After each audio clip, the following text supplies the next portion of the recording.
សហព័ន្ធកីឡាបាល់ទាត់លើតុអន្តរជាតិបដិញ្ញាជួយអភិវឌ្ឍវិស័យកីឡាបាល់ទាត់លើតុកម្ពុជា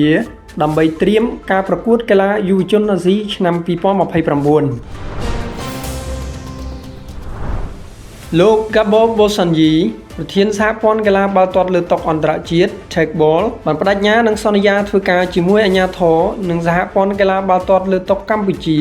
ក្នុងការជួយជំរុញការអភិវឌ្ឍនិងការត្រៀមលក្ខណៈឆ្ពោះទៅធ្វើជាម្ចាស់ផ្ទះការប្រកួតកីឡាយុវជនអាស៊ីលើកទី4ឆ្នាំ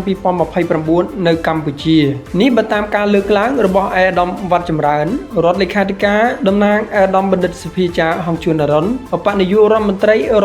ក្រសួងអប់រំយុវជននិងកីឡាបន្ទាប់ពីអនុញ្ញាតឲ្យប្រធានសហព័ន្ធកីឡាបាល់ទាត់លើតុអន្តរជាតិលោក Gabo Bossanyi ចូលជួបពិភាក្សាការងារនៅទីស្នាក់ការគណៈកម្មាធិការជាតិអូឡ িম্প ិកកម្ពុជាហៅកាត់ថា NOCC ឯកឧត្តមវត្តចម្រើនបានបញ្ជាក់ថាកិច្ចប្រជុំនេះបានពិភាក្សានិងផ្លាស់ប្តូរមតិយោបល់គ្នាជាមួយលទ្ធផលវិជ្ជមានដោយភាគីទាំងសងខាងបានយល់ស្របលើចំណុចជាច្រើនក្នុងការពួតដៃគ្នាធ្វើការអភិវឌ្ឍវិស័យកីឡាបាល់ទាត់លើតុកម្ពុជាដែលជាប្រភេទកីឡាថ្មីមួយត្រូវនឹងចំណង់ចំណូលចិត្តរបស់យុវវ័យសម្រាប់ផ្នែកកីឡាលេងជាមួយបាល់សម្រាប់សមិទ្ធផលនៃកិច្ចពិភាក្សារវាងមន្ត្រីជាន់ខ្ពស់នៃក្រសួងអប់រំយុវជននិងកីឡាជាមួយប្រធានសហព័ន្ធកីឡាបាល់ទាត់លើតុអន្តរជាតិខាងលើរួមមាន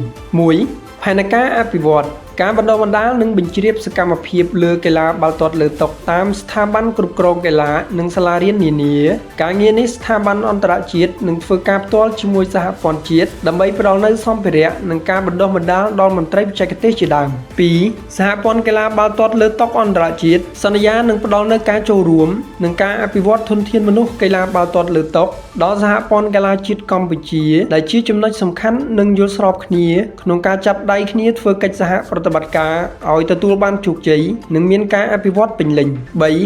ការផ្លាស់ប្ដូរបច្ចេកទេសទៅវិញទៅមកនិងចង់ឲ្យកម្ពុជាមានលទ្ធភាពរៀបចំការប្រកួតលក្ខណៈអន្តរជាតិក្នុងនោះសហព័ន្ធកីឡាបាល់ទាត់លើតុអន្តរជាតិក៏បានសន្យាជួយជំរុញនឹងការអភិវឌ្ឍសម្រាប់វិស័យកីឡាបាល់ទាត់លើតុកម្ពុជាក្នុងការត្រៀមធ្វើជាម្ចាស់ផ្ទះព្រឹត្តិការណ៍ប្រកួតកីឡាយុវជនអាស៊ីលើកទី4ឆ្នាំ